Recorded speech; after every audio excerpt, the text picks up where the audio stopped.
अस्सलाम वालेकुम। आपको आज के प्रोग्राम में खुशामदीद। पाकिस्तान तहरीक इंसाफ बिलाखिर सुप्रीम कोर्ट से कानूनी रिलीफ हासिल करने में कामयाब हो गई। सुप्रीम कोर्ट ने पेशावर हाई कोर्ट का फैसला और इलेक्शन कमीशन का हुक्म कलअदम करार देते हुए मखसूस नशिस्तें पाकिस्तान तहरीक इंसाफ को देने का हुक्म दे दिया। अक्सरियती फैसला जस्टिस मंसूर अली शाह ने तहरीर किया। चीफ जस्टिस काजी फायज ईसा ने बताया कि यह फैसला 8 और 5 के तनासुब से है। Justice Mansoor Ali Shah, justice Shahid Waheed, justice Ayesha Malik, justice Irfan Saadat, justice Athar Minallah, justice Muneeb Akhtar, justice Hasan Azhar Rizvi और जस्टिस मोहम्मद अली मजहर ने अक्सरियत में यह फैसला दिया, जबकि chief justice of Pakistan Qazi Faez Isa, justice Jamal Mandokhail, justice Naeem Afghan, justice Aminuddin Khan ने इन दरखास्तों की मुखालफत की और जस्टिस याहिया अफरीदी ने इख्तलाफी नोट तहरीर किया। जस्टिस मंसूर अली शाह ने यह फैसला सुनाते हुए कहा कि इलेक्शन कमीशन का फैसला आइन के खिलाफ है। इंतखाबी निशान का ना मिलना किसी सियासी जमात को इंतखाबात से नहीं रोकता। पाकिस्तान तहरीक इंसाफ एक सियासी जमात थी और है। सुप्रीम कोर्ट ने खवातीन और अकलियतों की मखसूस नशिस्तें पाकिस्तान तहरीक इंसाफ को देने का हुक्म देते हुए कहा कि पंजाब, खैबर पख्तूनख्वा और सिंध में भी ये नशिस्तें पीटीआई को दी जाएं। सुप्रीम कोर्ट ने पीटीआई को पार्लियामेंट और सूबाई असम्बलियों में बतौर सियासी जमात करार देते हुए सुन्नी इत्तेहाद कौंसिल की अपीलें मुस्तरद कर दी। सुप्रीम कोर्ट के फैसले में यह भी कहा गया कि पीटीआई इस फैसले के 15 रोज में नशिस्तों के लिए नामों की फहरिस्त दे सकती है और जो 41 उम्मीदवार हैं जो बाकी हैं वो 15 दिन में अपना सर्टिफिकेट दे सकते हैं कि वो इसी जमात के उम्मीदवार थे। अदालती फैसले के मुताबिक इलेक्शन कमीशन ने ये 80 उम्मीदवारों का डाटा जमा करवाया है। इंतखाबी निशान खत्म होने से जो है वो किसी भी जमात का इलेक्शन में हिस्सा लेने का हक खत्म नहीं होता। इंतखाबी निशान का ना मिलना किसी सियासी जमात को इंतखाबात से नहीं रोकता। सुन्नी इत्तेहाद कौंसिल के आइन के मुताबिक जो है वो मखसूस नशिस्तें नहीं ले सकती, जबकि पाकिस्तान तहरीक इंसाफ बहैसियत जमात मखसूस नशिस्तें हासिल करने के लिए कानूनी और आइनी हकदार है। पीटीआई के मुंतखब उम्मीदवारों को किसी और जमात का या आजाद उम्मीदवार करार नहीं दिया जा सकता। इस मौके पर चीफ जस्टिस काजी फायज ईसा का यह कहना था कि इलेक्शन कमीशन ने पीटीआई के अरकान को निकाल कर फैसला दिया। इस बुनियाद पर पेशावर हाई कोर्ट का फैसला कलअदम करार दिया जाता है। इलेक्शन कमीशन ने गलत तौर पर इन उम्मीदवारों को आजाद डिक्लेयर किया। पीटीआई ने आजाद करार दिए जाने के इलेक्शन कमीशन के फैसले को चैलेंज ही नहीं किया था। उनका यह भी कहना था कि इलेक्शन कमीशन ने अपनी जिम्मेदारी पूरी नहीं की और यह मखसूस नशिस्तों की तकसीम दोबारा से करे। अब पीटीआई के मुंतखब अरकान खुद को आजाद या पाकिस्तान तहरीक इंसाफ का डिक्लेयर करें। अदालती फैसला आने के बाद पाकिस्तान तहरीक इंसाफ के रहनुमाओं ने फैसले को खुशाइन करार दिया है। एक प्रेस कॉन्फ्रेंस करते हुए उन्होंने चीफ इलेक्शन कमिश्नर और चारों सूबाई इलेक्शन कमिश्नर से फौरी तौर पर मुस्ताफी होने का मुतालबा किया। उमर अयूब का कहना था कि इलेक्शन कमिश्नर पर आर्टिकल 6 लगना चाहिए, जबकि बैरिस्टर गौहर का कहना था कि हमारे इंतखाबात इलेक्शन कमीशन ने बदनीयती की बुनियाद पर कलअदम करार दिया। इलेक्शन कमीशन अब हमारी मखसूस नशिस्तें हमें अलॉट करे। आज सुप्रीम कोर्ट के 13 में से 11 जजेस ने इसके हक में फैसला कर लिया कि वो सारे कैंडिडेट जो पाकिस्तान तहरीक इंसाफ की सपोर्ट के साथ इलेक्ट हुए, अल्हम्दुलिल्लाह आज सुप्रीम कोर्ट ने कहा है कि वो सारे पाकिस्तान तहरीक इंसाफ के उम्मीदवार और सारे पाकिस्तान तहरीक इंसाफ के कैंडिडेट और उनके एमएनएज या एमपीएज है। आपके चीफ इलेक्शन कमिश्नर और उसके 4 कमिश्नर्स उनको फिल फॉर मुस्ताफी होना चाहिए। हमारी इलेक्शन कैंपेन में मुदाखलत की चीफ इलेक्शन कमिश्नर और उसके 4 कमिश्नर्स ने हमारा बल्ले का निशान लिया। आइन की इंटरप्रिटेशन जो गलत करता है उसके ऊपर मेरी नजर में आर्टिकल 6 लगना चाहिए। दूसरी जानिब हुकूमती रहनुमाओं की जानिब से सुप्रीम कोर्ट के फैसले पर तहफ़्फ़ुज़ात का इजहार किया जा रहा है। वफाकी वज़ीर कानून आज़म नज़ीर तारड़ का कहना था कि रिलीफ सुन्नी इत्तेहाद कौंसिल मांगने गई थी, लेकिन पाकिस्तान तहरीक इंसाफ को दे दिया गया। जिस आइन को हम पढ़ते हैं सुप्रीम कोर्ट का फैसला इसके बरअक्स है। उनका यह भी कहना था कि सुप्रीम कोर्ट के फैसले से हुकूमत को कोई खतरा नहीं, जबकि राना सनाउल्लाह का यह कहना था कि सुन्नी इत्तेहाद कौंसिल ने जो दरखास्त की वो नहीं की गई। एक नया फैसला तहरीक इंसाफ के हक में आ गया जो उन्होंने क्लेम ही नहीं किया था। यह आइन को दोबारा लिखने की कोशिश है। मादी नज़र में रिलीफ दिया गया है वो पाकिस्तान तहरीक इंसाफ को दे दिया गया, जो कि ना तो दरख्वास्त गुजार हैं, ना उन्होंने ये रिलीफ मांगा, ना उन्होंने ये तकाजा किया। अपेरेंटली ये लगता है कि आइन के आर्टिकल 51 और आर्टिकल 106 की तशरीह होने की बजाय उन्हें री राइट कर दिया गया है, सरे नौ तहरीर किया गया है। हुकूमत को तो कोई चैलेंज नहीं है क्योंकि 209 अरकान वो आज भी हुकूमत को सपोर्ट कर रही है। वो रिलीफ दिया गया जिसकी इस्तदा ही नहीं की गई, वो रिलीफ दिया गया है और उन लोगों को दिया गया है जो ऑलरेडी जो है वो फैसला कर चुके हैं। एक आदमी जो है वो बयान हल्फी दे चुका है कि जी मैं आज़ाद मुंतखब हुआ हूँ, मैं फलां जमात में जो है वो शामिल हो रहा हूँ। ऐसे फैसले जो समझ से बालातर हों, वो फैसले जो हैं वो कभी भी मुल्क और कौम के मुफाद में नहीं होते। मखसूस नशिस्तों से मुतालिक सुप्रीम कोर्ट के फैसले के बाद इलेक्शन कमीशन ने इजाफी मखसूस नशिस्तों के जो अरकान थे उन पर उनकी रुकनियत मुअत्तल कर दी, जिसका नोटिफिकेशन जारी कर दिया गया है। सुप्रीम कोर्ट का मखसूस नशिस्तों से मुतालिक फैसले का बराह रास्त असर मरकज के साथ साथ सूबे पर भी पड़ेगा, जहां पाकिस्तान तहरीक इंसाफ को पंजाब असम्बली में खवातीन की 24 जबकि 3 गैर मुस्लिम की जो नशिस्तें हैं वो मिलेंगी। सिंध असम्बली में 2 खवातीन और 1 अकलियती, जबकि खैबर पख्तूनख्वा में जो है वो 21 खवातीन और 4 अकलियती नशिस्तें मिलेंगी। इसके साथ साथ सेनेट इंतखाबात जो खैबर पख्तूनख्वा में नहीं हो सके थे, इन नई नशिस्तों के एतबार से अब वो होंगे और वो सीटें भी पाकिस्तान तहरीक इंसाफ को मिलेंगी।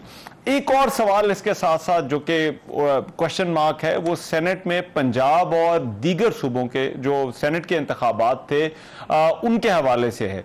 अब उनका क्या बनता है ये देखना होगा। सबसे आम बात यह कि सुप्रीम कोर्ट ने जो आर्टिकल 51 की तशरीह की है उसके मुताबिक तहरीक इंसाफ बतौर पार्लिमानी जमात अपनी सियासत जारी रख सकेगी। इस फैसले के जो कानूनी और सियासी असरात हैं उनके हवाले से बताया जा रहा है कि ये असरात दूररस होंगे। साथ ही साथ हुकूमत और अदलिया के माबैन जो मामलात हैं उन पर भी इस फैसले का बहुत गहरा असर पड़ेगा। अभी तक हुकूमती जो रद्द-ए-अमल आ रहा है वो अभी कानूनी मामलात के ऊपर है और हुकूमत का यह कहना है कि यह फैसला दिया गया, अदालत ने वो रिलीफ पाकिस्तान तहरीक इंसाफ को दिया है जो कि पाकिस्तान तहरीक इंसाफ की तरफ से मांगा ही नहीं गया था। साथ ही साथ जो मुस्लिम लीग के कारकुनान हैं उन्होंने भी जो है वो एहतजाज जो है वो किया है और इस अहम फैसले के हवाले से खास तौर पर ये जो आर्टिकल 51 है उसकी तशरीह को लेकर भी जो है वो बहुत बहस की जा रही है। कुछ कानूनी माहिरीन का यह ख्याल है कि अदालत को ये मामला जो है वो पार्लिमान को रेफर कर देना चाहिए था, लेकिन ऐसा भी नहीं हुआ। तो ये जो मामला है ये सियासी और इसके कानूनी असरात क्या होंगे, पाकिस्तान तहरीक इंसाफ के रहनुमा सलमान अकरम राजा इस वक्त मेरे साथ मौजूद है, उनसे सवाल मजीद बात करते हैं। इस केस में भी वो पेश हुए। सलमान अकरम राजा साहब बहुत शुक्रिया आपके वक्त का। सलमान अकरम राजा साहब, सबसे पहले तो ये जो हुकूमत का मौक़िफ़ इस फैसले के हवाले से आ रहा है कि वो रिलीफ पाकिस्तान तहरीक इंसाफ को दे दिया गया जो मांगा ही नहीं और अदालत ने अपने दायरे इख्तियार से बाहर जाकर ये फैसला दिया, क्या इस फैसले में ऐसा ही है? कहती रहे जो कहने हैं हुकूमत ने। देखें, आइन के मुताबिक मामला आगे बढ़ चुका है।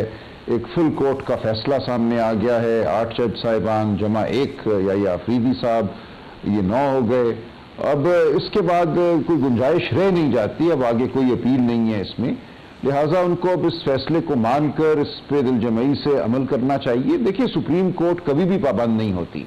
जब वाक़यात और कानून सुप्रीम कोर्ट के सामने आ जाए तो सुप्रीम कोर्ट का फर्ज है आइन के आर्टिकल 187 के तहत कि वो फैसला करे जो आइन और कानून के मुताबिक है, खा किसी ने दरखास्त की हो ना की हो। यहाँ पे बिल्कुल सूरत हाल वाज़ेह थी। सुप्रीम कोर्ट को यह बताया गया कि 13 जनवरी के फैसले की वजह से एक अजीबो गरीब सूरत हाल पैदा हुई, जिसकी वजह से इलेक्शन कमीशन ने पीटीआई के जो उम्मीदवार थे उनको आज़ाद उम्मीदवार करार दे दिया। हालांकि उन्होंने इलेक्शन पीटीआई की सपोर्ट से लड़ा, पीटीआई का जो वोट है वो हासिल किया, पूरी कैंपेन इमरान खान साहब के नाम पे चलाई और पीटीआई ने अपनी वेबसाइट पे उनको अपना उम्मीदवार डिक्लेयर किया। तो ये एक मसनूई अमल था इलेक्शन कमीशन की गलत मैं कहूँगा तशरीह की वजह से कानून की, और जो गलत फैसले उन्होंने तवातुर से किए, जिसकी वजह से इन उम्मीदवारों को मुंतखब होने के बाद सुन्नी इत्तेहाद काउंसिल को ज्वाइन करना पड़ा, शमूलियत इख्तियार करनी पड़ी।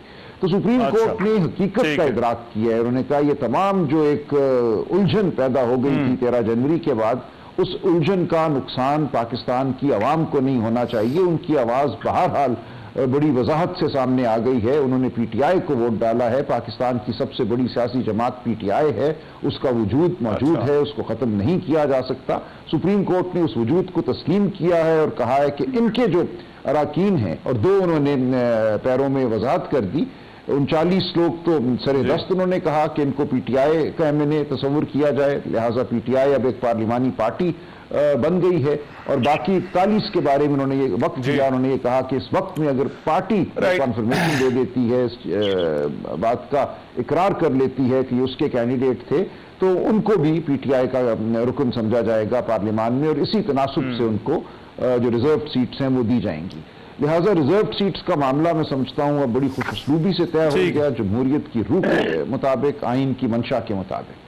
आप ये कह रहे हैं राइट, ये तय हो गया। लेकिन अब इसमें राज साहब एक नुक्ता जो कि वफाकी वजीर कानून की तरफ से उठाया गया, उन्होंने कहा कि इस फैसले के रेट्रोस्पेक्टिव असरात हैं, और जिन मामलात का ताल्लुक इलेक्शन और उससे पहले था, अदालत ने उन पर फैसला दे दिया है, और इसके जो असरात जो है वो ऐसे मामलात पर होंगे जो कि हो चुके हैं। तो इसको आप किस तरह से देखते हैं?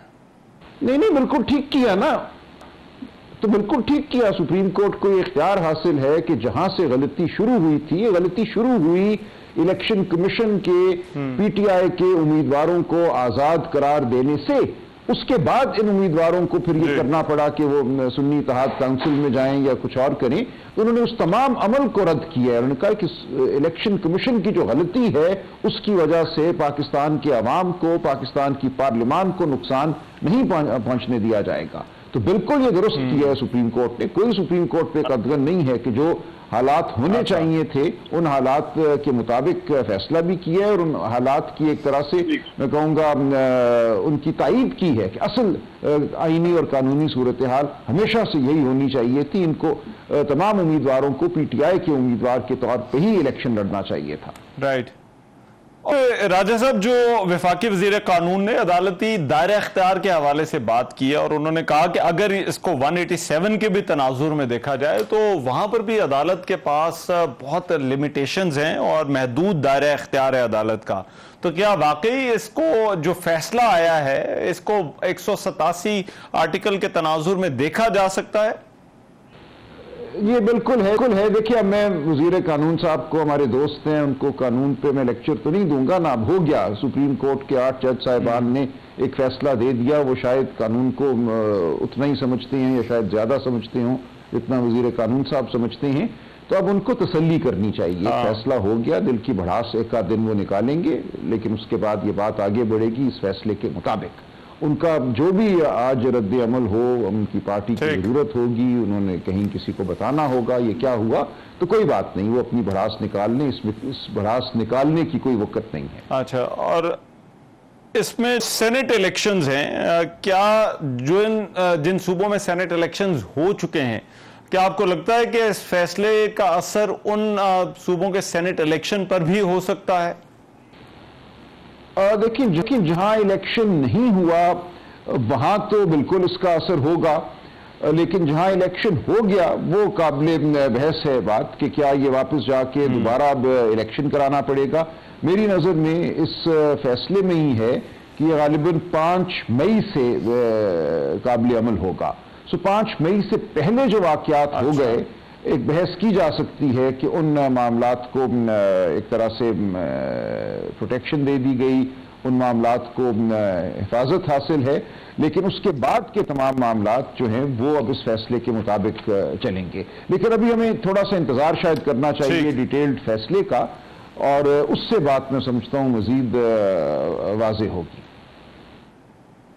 राइट। और ये जो गलत तशरीह की बात की जा रही है कि इलेक्शन कमीशन की तरफ से गलत तशरीह की गई, या वाकई इसकी जो इम्प्लीमेंटेशन थी पहले ऑर्डर की वो इलेक्शन कमीशन ने गलत की, या पाकिस्तान तहरीक इंसाफ की जो अपनी कानूनी टीम है उसकी भी इसमें गलती थी कि उन्होंने अपील फाइल नहीं की? नहीं, कोई कोताही नहीं है। देखिए मैं खुद बजाते खुद मैं गया था, मैंने हाई कोर्ट में रिट दाखिल की थी कि देखिए मेरा जो नॉमिनेशन पेपर है वो मुझे पीटीआई का उम्मीदवार बताता है, मेरा टिकट मुझे पीटीआई का उम्मीदवार बताता है, तो ये कैसे मुझे आज़ाद उम्मीदवार करार दे रहे हैं। एक फॉर्म 33 होता है जिसमें उम्मीदवार की जो वाबस्तगी है वो बयान की जाती है, उसमें उन्होंने मुझे आज़ाद बयान किया। उसके खिलाफ मैं हाई कोर्ट गया, हाई कोर्ट ने बदकिस्मती से फैसला नहीं किया, फैसला करने से गुरेज किया और हमें कहा आप इलेक्शन कमीशन जाइए। इलेक्शन कमीशन हम गए तो वहां उन्होंने 2 फरवरी को एक फैसला लिखा जो हमें मौसूल 7 फरवरी को हुआ, और उसमें उन्होंने कह दिया कि खा आपके पास पीटीआई का टिकट हो, खा आपने अपने नॉमिनेशन फॉर्म में पीटीआई से अपनी वाबस्तगी बयान की हो, आपको आज़ाद उम्मीदवार समझा जाएगा। तो इस फैसले का इतलाक ज़ाहिर पीटीआई के तमाम उम्मीदवारों पर होता था। हम सुप्रीम कोर्ट गए हाई कोर्ट के फैसले के खिलाफ कि हाई कोर्ट को इस मामले का खुद फैसला करना चाहिए था, क्योंकि ये कानून की एक तरह से तशरीह भी थी और एक रूल को शायद करदम करार देना जरूरी था। उसकी हमने अपील सुप्रीम कोर्ट में दाखिल की, हमें मोड़ दी गई अपील, हमने दोबारा दाखिल की, हमें फिर मोड़ दी गई वो अपील, और उस वक्त तक इलेक्शन आ गया था, 8 फरवरी आ गई थी।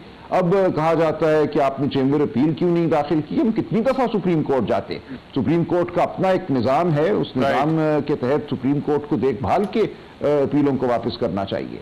तो एक सूरत हाल पैदा हो गई थी जिसमें सबका कुछ ना कुछ हिस्सा है। मैं नहीं समझता हमने कोई बड़ी कानूनी गलती की या छोटी कानूनी गलती की, हमने हर मौके पे सही एक जो कानून की सूरत हाल है वो बयान की और उसका तकाजा भी किया। ये इलेक्शन कमीशन है जिसने तवातुर से हमें कानून के मुताबिक हमारे साथ मामला नहीं किया।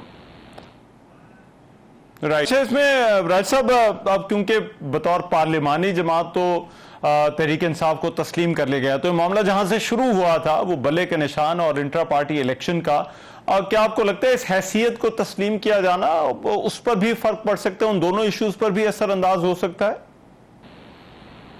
देखिए निशान तो अब अगले इलेक्शन के लिए होगा ना, जब कभी भी कोई अगला इलेक्शन होता है, खा वो बाई इलेक्शन हो। एक मजीद इंट्रा पार्टी इलेक्शन कराया गया, उसका मामला फिर अब इलेक्शन कमीशन में है। इलेक्शन कमीशन ने उस पर नोटिस दिए हुए हैं, वो फैसला करें उसका। हम समझते हैं कि हम 3 दफा इंट्रा पार्टी इलेक्शन करा चुके हैं, 2021 में, 22 में, 24 में। हर बार इलेक्शन कमीशन जो है सिर्फ और सिर्फ तहरीक इंसाफ के इंट्रा पार्टी इलेक्शन को एक जवाज बनाकर एक सूरत हाल खड़ी करता है। तो अपना दे फैसला, हम देखेंगे उसके बाद हमें क्या कानूनी चाराजोई करनी है। लेकिन ये बात बहरहाल वाज़ेह हो गई कि इंट्रा पार्टी इलेक्शन की वजह से पार्टी का वजूद खत्म नहीं होता, उसमें कोई सुकून हो। हम इलेक्शन करा चुके हैं, हमारी नजर में वो इलेक्शन बिल्कुल ठीक है।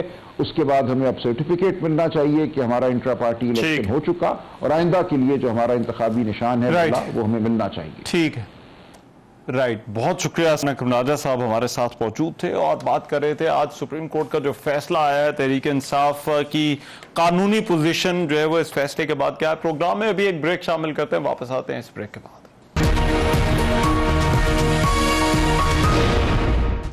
Welcome back after the break. ये जो आज फैसला आया है मखसूस नशिस्तों के हवाले से सुप्रीम कोर्ट का, इस पर इसके सियासी और कानूनी असरात क्या होंगे या हो सकते हैं, इस पर बात करने के लिए पिलडेट के सरबराह जनाब अहमद बिलाल महबूब साहब इस वक्त मेरे साथ मौजूद हैं। उनसे इस हवाले से बात करते हैं। अहमद बिलाल महबूब साहब, 2 कानूनी पोजीशंस हैं। एक तरफ ये फैसला किसी हद तक ये पाकिस्तान तहरीक इंसाफ के लिए भी गैर मुतवक्के था, और वो उनको भी लगता है कि अदालत ने जो उनको रिलीफ दिया वो एक्स्ट्रा ऑर्डिनरी है। क्या आपको लगता है कि वाकई ये एक्स्ट्रा ऑर्डिनरी रिलीफ है जो आज तहरीक इंसाफ को मिला है? बहुत शुक्रिया।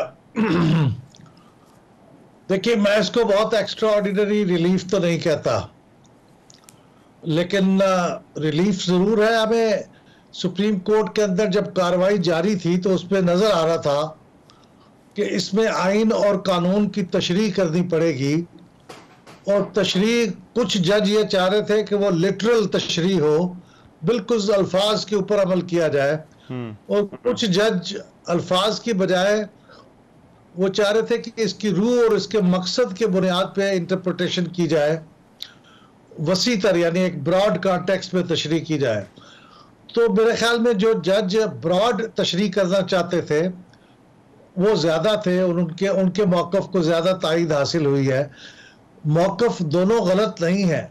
जिन लोगों ने लिटरल इंटरप्रिटेशन की बात की है वो भी सही कह रहे हैं, क्योंकि अल्फाज तो आइन के यही थे जिसके मुताबिक फैसला हुआ था पेशावर हाई कोर्ट में। लेकिन अब चूंकि सुप्रीम कोर्ट के पास ये इख्तियार होता है कि वो आइन और कानून की तशरीह करे, और उसके लिए 5 रुकनी बेंच होना चाहिए कम अज कम, और ये फुल कोर्ट था, तो मेरे ख्याल में उन्होंने तशरीह कर दी है। और ये बहुत मुनासिब है पाकिस्तान की निज़ाम इंसाफ के लिए, जमहूरियत के लिए, इंतखाबात के लिए। मैं समझता हूँ कि ये मुनासिब तशरीह है, ये अच्छी तशरीह है। इससे जमहूरियत का काज और इंसाफ का काज दोनों सर्व होंगे। ठीक है। और इसमें जो एक अहम मामला इलेक्शन कमीशन के हवाले से, अहमद बिलाल महबूब साहब के जो फैसला सुप्रीम कोर्ट ने दिया उसकी तशरीह जो की गई और उसका निफाज किया गया वो दुरुस्त नहीं था। इसको आप किस तरह से देखते हैं? ये कितना गैर मामूली है कि एक सुप्रीम कोर्ट का फैसला आया और उसको सही तौर पर ना पार्टी समझ सकी और ना ही उसको इलेक्शन कमीशन सही तरह से समझ सका और उससे नाफिज कर सका। मैं बहुत एहतराम के साथ सुप्रीम कोर्ट के फैसले और इख्तलाफी नोटों में जो इलेक्शन कमीशन पे इस बारे में तनकीद हुई है कि उन्होंने फैसले की सही तशरीह नहीं की, मैं समझता हूं कि वो दुरुस्त नहीं है। उन्होंने वही तशरीह की जो फैसले में लिखा हुआ था, जो कानून में लिखा हुआ था। अब देखिए ना, इलेक्शन कमीशन को सुप्रीम कोर्ट नहीं होता कि वो वसीतर मफहूम में उसकी तशरीह कर सके जैसे सुप्रीम कोर्ट ने किया। वो तो अल्फाज के मुताबिक ही चलता है, चलना भी चाहिए। लेकिन अगर फर्ज करें इलेक्शन कमीशन ने गलत तशरीह की थी, तो क्या फिर सुप्रीम कोर्ट के पास कोई इख्तियार नहीं था कि वो उसको खुद नोटिस लेता और वह कहता इतना बड़ा ब्लंडर करने जा रहे हो, एक पार्टी को महरूम कर रहे हो तुम इलेक्शन से। और वो उन्होंने सब कुछ दिया, और 6 महीने के बाद अब वो जब सब कुछ हो चुका तो अब वो तनकीद कर रहे हैं। तो मैं समझता हूं कि ये दुरुस्त नहीं है। ये इलेक्शन अगर वाकई इलेक्शन कमीशन कोई गलत तशरीह कर रहा था तो सुप्रीम कोर्ट को बरवक्त मुदाखलत करके उनको दुरुस्त करना चाहिए था, और उसको 6 महीने तक इंतजार नहीं करना चाहिए था कि कोई चीज हमारे पास आएगी तो फिर हम उसके लिए तनकीद करेंगे। तो ये मैं इससे इत्तेफाक नहीं करता। ठीक। और इसमें जो आर्टिकल 51 वाला मामला है, क्या आपको लगता है कि वहां पर सूरत हाल क्लियर हो गई है कि एक जो इलेक्टोरल पार्टी है उसकी डेफिनेशन क्या होगी? क्योंकि सुन्नी इत्तेहाद कौंसिल जिसने अपनी लिस्ट जमा नहीं कराई थी, सुप्रीम कोर्ट ने कह दिया कि आप वो नशिस्तें क्लेम नहीं कर सकते। लेकिन एक जो बतौर पार्टी जमात इंतखाबात जिसने नहीं लड़े, कुछ लोगों ने एफिडेविट दिए, कुछ लोगों ने एफिडेविट नहीं दिए, उसको सुप्रीम कोर्ट ने तहरीके बतौर एक पार्लिमानी पार्टी तस्लीम कर लिया है। तो इस फैसले के नतीजे में ये जो आर्टिकल 51 की डेफिनेशन है कि पार्टी किसको पार्टी माना जाए और किसको पार्टी नहीं माना जाए, क्या ये वाजे हो गया आपके ख्याल में, या इसमें कुछ इबाहम अभी भी है? नहीं, उनकी तशरीह सामने आ गई तो उससे अभाम तो दूर हो गया है। मैं समझता हूं कि पीटीआई ने जो गलती की थी कि इलेक्शन के बाद उन्होंने आज़ाद उम्मीदवारों पर मुश्तमिल अपनी पार्लिमानी पार्टी बनाने की बजाय अपने आज़ाद उम्मीदवारों को कहा कि आप सुन्नी इत्तेहाद काउंसिल में चले जाएं, ये उनकी बड़ी गलती थी। मैं कंसिस्टेंटली कहता रहा हूं।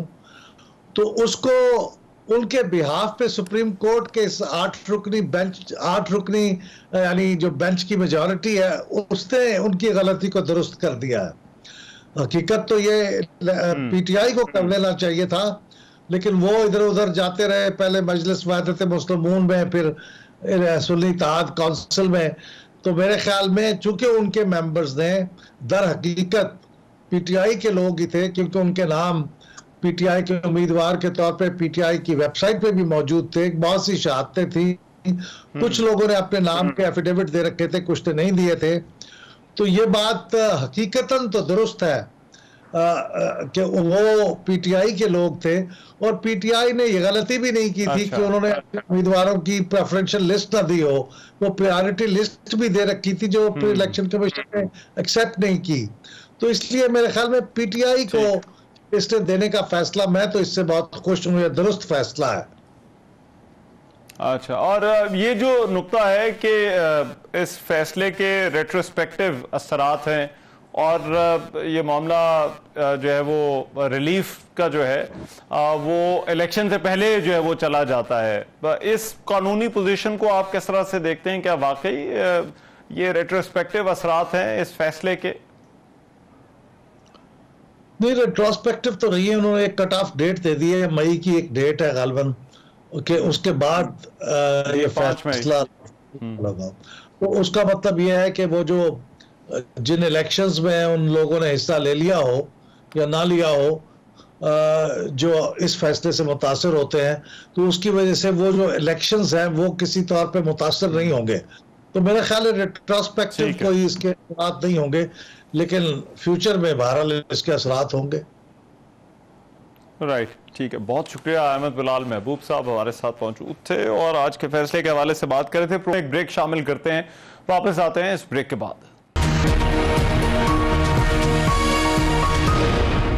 Welcome back after the break. ये जो आज मखसूस नशस्तों का फैसला है, इस फैसले के असरात क्या होंगे, सियासी और कानूनी पहलुओं पर हमने बात की है, लेकिन हुकूमत इस फैसले को किस तरह से देख रही है, इस पर बात करने के लिए मुस्लिम लीग नून के सीनियर रहनुमा सेनेटर मुसद्दिक मलिक साहब इस वक्त मेरे साथ मौजूद हैं।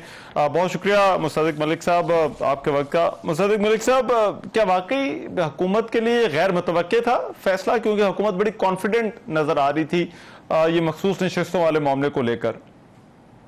देखिए, पहली बात तो ये है कि हुकूमत को इससे क्या परेशानी होगी, ये मामला है इलेक्शन कमीशन और एक सियासी जमात के दरमियान।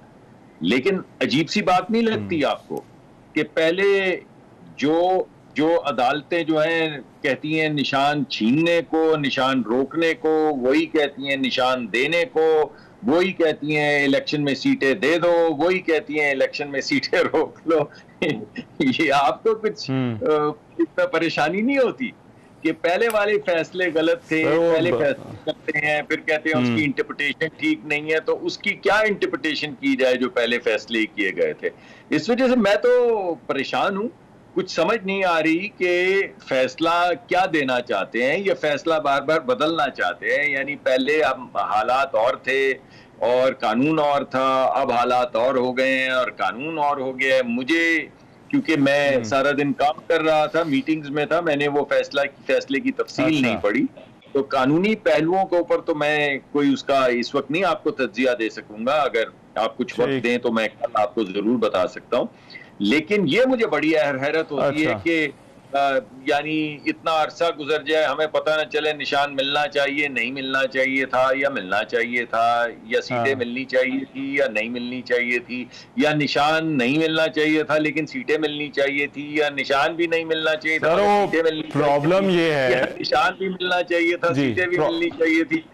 कुछ अजीब सी परेशानी। एक प्रॉब्लम ये है कि चाहे वो निशान की बहस हो, जो है वो जमात की बहस हो, या कोई फैसला आए, वो बेशक इलेक्शन कमीशन और दूसरी जमात का मामला है, लेकिन उससे फर्क तो आपकी सीटों पर पड़ रहा है। आपकी सीटें कम और ज्यादा हो रही हैं, और ना सिर्फ कौमी असम्बली में, पंजाब में, बाकी जगहों पर भी, अभी तो सेनेट में भी होंगी। जी, तो मुझे बताएं ना, आप फिर कैसे चलाएं, आप हुकूमत कैसे चलाएं? आप ये जो तमाम फैसले हैं इन पे आप कैसे इनका तज्जिया करें? आपको कैसे पता चलेगा? मैंने जो आपको ये सारी तकरार की है, जिसमें थोड़ा सा फैसिशियसनेस भी थी कि होना चाहिए, नहीं होना चाहिए, ये होना चाहिए, वो होना चाहिए, दोनों ही नहीं होने चाहिए, एक होना चाहिए, दूसरा, ये हो क्या रहा है? आपको कुछ समझ आ रही है? क्योंकि मुझे तो समझ नहीं आ रही है।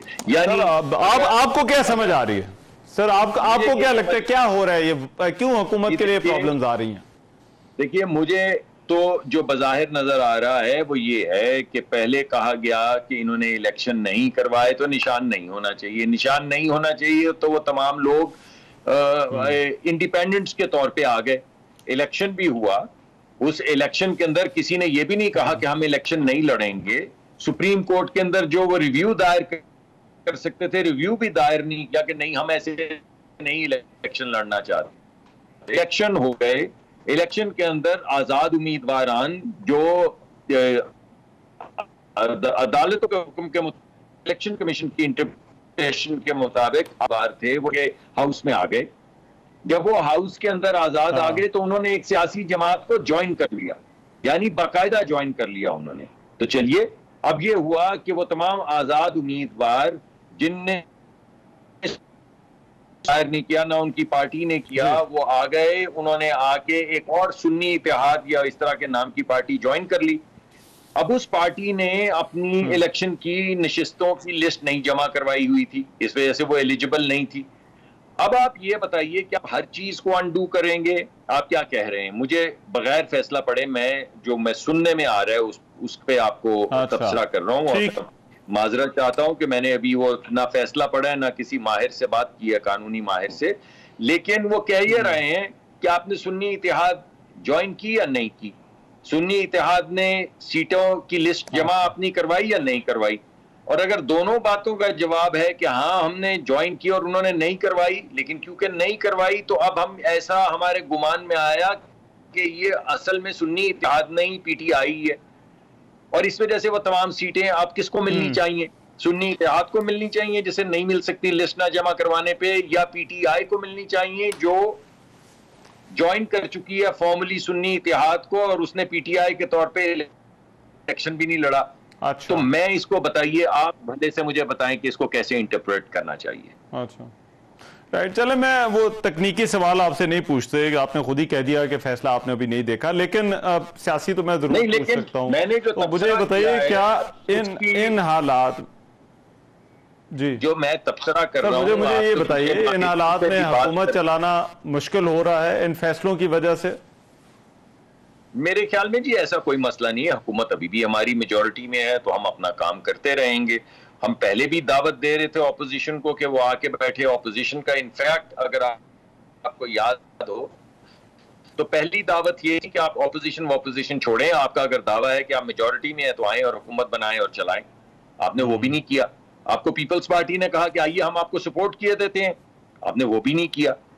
अब आप अगर ऑपोजिशन में आके बैठते हैं, मैंने आपको इस तमाम गटमट का बता दिया, तो आप आइए बैठिए, हम तो फिर भी मेजॉरिटी में हैं। तो मुझे ये बात कि हमारी हुकूमत चल पाएगी या नहीं चल पाएगी, मेरे ख्याल में तो चल पाएगी। हम मेजॉरिटी हमारे पास मौजूद है, हमारी जो इलाकी जमातें हैं जब तक हमारे साथ हैं बिल्कुल हुकूमत चलती रहेगी। हुकूमत को इससे क्या फर्क पड़ेगा? तो पहला तो ये बात होगी। लेकिन देखिए, प्रॉब्लमेटिक तो हो सकता है आपका, लोग जो है सर, टैक्स है, महंगाई है, इसी माहौल के अंदर तहरीक इंसाफ जो है वो अपनी इमरान खान की रिहाई के लिए अपनी एहतजाजी तहरीक भी शुरू करने का इरादा रखती है। फिर उनको ये फैसले भी मिल जाते हैं जो जिससे उनका बयानिया भी मजबूत होता है और ऑप्टिक्स के लिहाज से भी उनको जो है वो एक हौसला मिलता है कि नहीं अभी हम और जारहाना हो सकते हैं। तो ये तमाम चीजें आप लोगों के लिए मुश्किल नहीं कर देंगी आने वाले जो 4-5 माह हैं? देखिए, हमारे लिए आसानी तो कभी भी नहीं थी। हम तो वैसे भी हमारे जो सपोर्टिव जमातें हैं उनके साथ मिलकर हुकूमत चला रहे हैं, और मुल्क जो बैंक्रप्सी की तरफ जा रहा था उसे बचाया है। वो अल्हम्दुलिल्लाह बैंक्रप्सी से निकल आया है, लेकिन मुश्किल हालात तो अभी भी चल रहे हैं।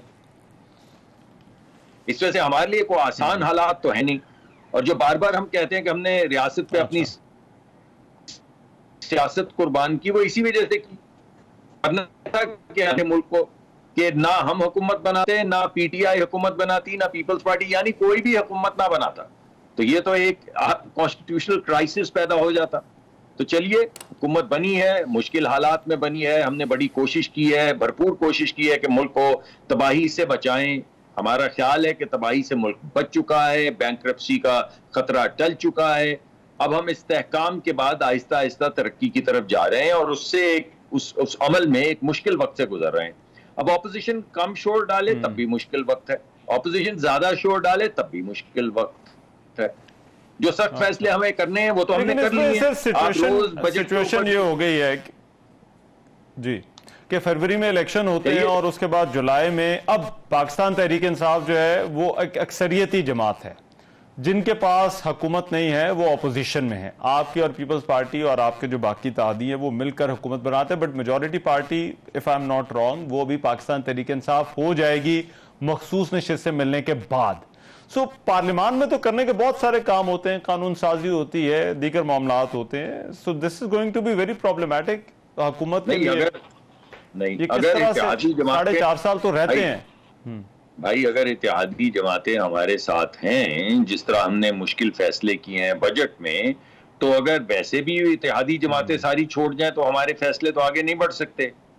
और अगर इत्तेहादी जमातें हमारे साथ है तो हमारे पास मेजॉरिटी है, पहले भी मेजॉरिटी थी, अब भी मेजॉरिटी है। इस वजह से उससे क्या फर्क पड़ता है? हाँ, शोर ज्यादा मचेगा, बिल्कुल ज्यादा मचेगा। तो अब शोर के डर से वो फैसले जो मुल्क के लिए बेहतर हैं वो ना किए जाएं, ये तो कोई तरीकाकार नहीं। तो जो बेहतर फैसले हैं, सही फैसले हैं, वो हम करते चले जाएंगे। लेकिन बहुत सारे फैसले ऐसे होते हैं जो आपको, जिस तरह से IMF के हवाले से बहुत सारे इश्यूज थे जिन पर आपको नंबर्स की जरूरत पड़ती है, ये हर दफा नंबर पूरे करना, और अब तो 2/3 तो हो ही नहीं सकते। अब तो 209 में आपके मेंबरान हैं सारे, अगर आपके मिला लिए जाएं जो इत्तेहादी हैं और आपकी अपनी सीटें भी। तो डू यू थिंक कि ये इस्लाहात का जो एजेंडा है या हुकूमत जो रिफॉर्म्स करना चाहती थी वहां पर ये मसला हो सकता है, या वो अब काम नहीं होगा?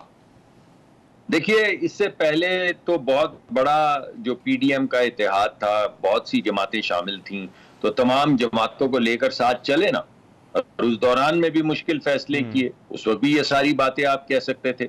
तो अगर PDM का दौर, जब इतनी सारी जमातें जो है हुकूमत में भी शामिल थीं, वो गुजर गया, तो इस वक्त तो हमारी छोटी सी काबीना है 18-19 अरकान की, और वो फैसले कर रहे हैं, मुसलसल कर रहे हैं फैसले, और मुश्किल फैसले कर रहे हैं, तो वो करते चले जाएंगे। हमें किसी जगह पे अपनी इत्तेहादी जमातों से बात करने में बैठ के निगोशिएट करके एक निगोशिएटेड सोल्यूशन लाना होगा सामने। वो तो अभी हम ला रहे हैं। अभी इस बजट के दरमियान में भी हर सियासी जमात को हमने जाके, कोई नाराज हुआ तो उसे मनाया, जिसका कोई आर्ग्यूमेंट था उसका आर्ग्यूमेंट सुना, जहां पे मेरिट था वहां पे वी गेव इन, जहां पे हमारे पास मेरिट था हमने उनको कन्विंस करने की कोशिश की। तो ये अमल इसी तरह चलता रहेगा। ऐसा तो नहीं कि पहले हम मेजॉरिटी में थे।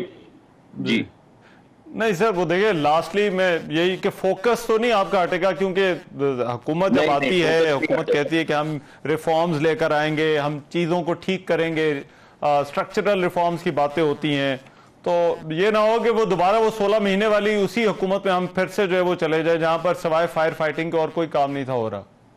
देखिए, मुझे तो पता नहीं है, ये तो अदालतों के कल फैसले आ जाएं कि सिवाय सुन्नी इत्तेहाद जो कि अब PTI बन चुकी है, उनके अलावा सारे लोग जो हैं वो इलीगल हैं, उन सबको हटा दिया जाए तो हम क्या कर लेंगे? ये तो इस तरह तो अगर फैसले करते चले जाएं और आप बोले कि जब तक जितने, ये भी फैसला आ सकता है कि भाई PTI के अलावा सुन्नी इत्तेहाद जो कि अब PTI के तौर पर रिकॉग्नाइज हो रही है, उसके अलावा तमाम लोग जो हैं उनको असेंबली से निकाल दिया जाए, तो फिर क्या करेंगे? ठीक, ये फैसले जिनकी एक दूसरे से को सर पैर नहीं जुड़ रहा है, या कम से कम हमें नहीं समझ आ रहा, आप बताइए इन फैसलों का क्या करें? आप मुझे बताएं कि जिस दिन निशान लिया गया था उस दिन अदालत का क्या मौक़िफ़ था? जिस दिन ये कहा गया था कि उन्होंने अपने इलेक्शन पर वक्त नहीं करवाए, सही नहीं करवाए, हमने एक दफा उनको कहा दोबारा करवा लें, फिर भी नहीं करवाए, इस वजह से उनको निशान नहीं दिया जाता, उस दिन क्या फैसला था? वो बताए ना, आज हमें समझाए कि वो फैसला सही था या गलत था। फैसला तस्लीम करें, इसके अलावा तो और कोई ऑप्शन नहीं है सर। फैसला तस्लीम करें, इसके अलावा तो अब तो ये तो फुल कोर्ट का फैसला है, इसमें तो वैसे ही आपके पास कोई ऑप्शन नहीं है।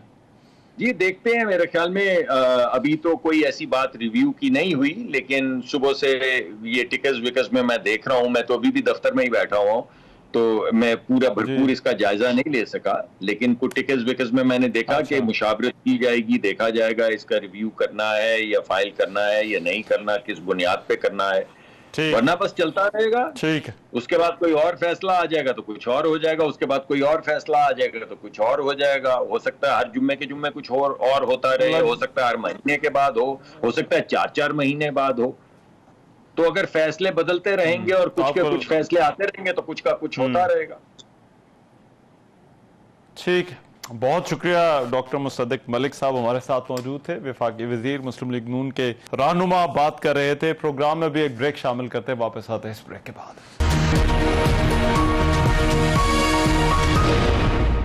Welcome back after the break. ये आज बहुत ही अहम फैसला आया सुप्रीम कोर्ट का पाकिस्तान तहरीक इंसाफ को मखसूस नशिस्तें देने के हवाले से। फुल कोर्ट का ये फैसला था और पाकिस्तान तहरीक इंसाफ को मखसूस नशिस्तें देने के हवाले से जो फैसला है, इस पर मुख्तलिफ सियासी जमातों की जानिब से भी अब रद्द-ए-अमल सामने आ रहा है। पीपल्स पार्टी के रहनुमा शर्जील मेमन ने भी इस फैसले पर तनकीद की और उनका इस फैसले के हवाले से कहना था कि ऐसा लगता है कि इसमें गुड टू सी यू की झलक नजर आ रही है। आज के फैसले ने पेशावर हाई कोर्ट के फैसले को भी बुलडोज कर दिया। उन्होंने इस फैसले को उलझा हुआ फैसला करार दिया। जमीयत उलमा इस्लाम के सरबराह मौलाना फजलुर रहमान ने इस फैसले को सराहा है और उनका यह कहना है कि सुप्रीम कोर्ट के फैसले को वो जुज़वी तौर पर जो है वो तस्लीम करते हैं और वो पाकिस्तान तहरीक इंसाफ के साथ खैर सगाली का इजहार भी करते हैं। लेकिन उन्होंने ये भी कहा कि उम्मीद करते हैं कि दोनों जमातों के बाहमी ताल्लुकात में बेहतरी के लिए ये पेशरफ्त भी मुफीद साबित होगी। उन्होंने ये कहा कि बतौर जमात इस फैसले के खिलाफ अपील नहीं करेंगे, लेकिन इनफरादी तौर पर अगर कोई जो कैंडिडेट मुतासिर हुआ है वो करना चाहे तो वो ऐसा कर सकता है। जमात इस्लामी का जो इस पर रद्द-ए-अमल है, जमात इस्लामी के अमीर हाफिज नईमुर रहमान का कहना है कि इस फैसले के बाद इलेक्शन कमीशन को इस्तीफा देकर घर चले जाना चाहिए। फैसले से कुछ जमातों की जो है वो दो रंगी जो है वो भी अया हो गया, जो जमहूर के फैसले के खिलाफ नाजायज तरीके से इन सीटों पर कब्जा करके बैठे हैं। एमकेएम पाकिस्तान जो कि हुकूमती इत्तेहादी है, एमकेएम के रहनुमा मुस्तफ़ा कमाल ने अपना जो बयान दिया है, उनका यह कहना है कि सुप्रीम कोर्ट के इस फैसले से जमहूरियत को नुकसान पहुंचा है।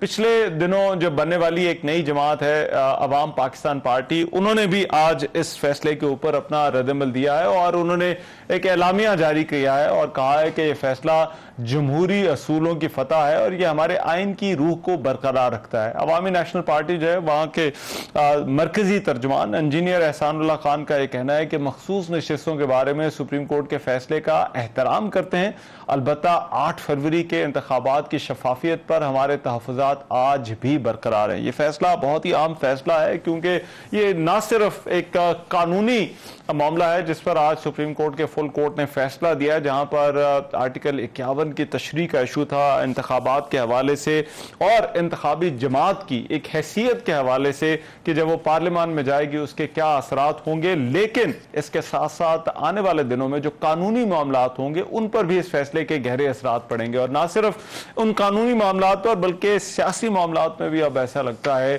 कि इस फैसले के दूररस असरात होंगे। आज के प्रोग्राम से इतना ही। मेजबान रहमान अजहर को इजाजत दीजिए। अल्लाह।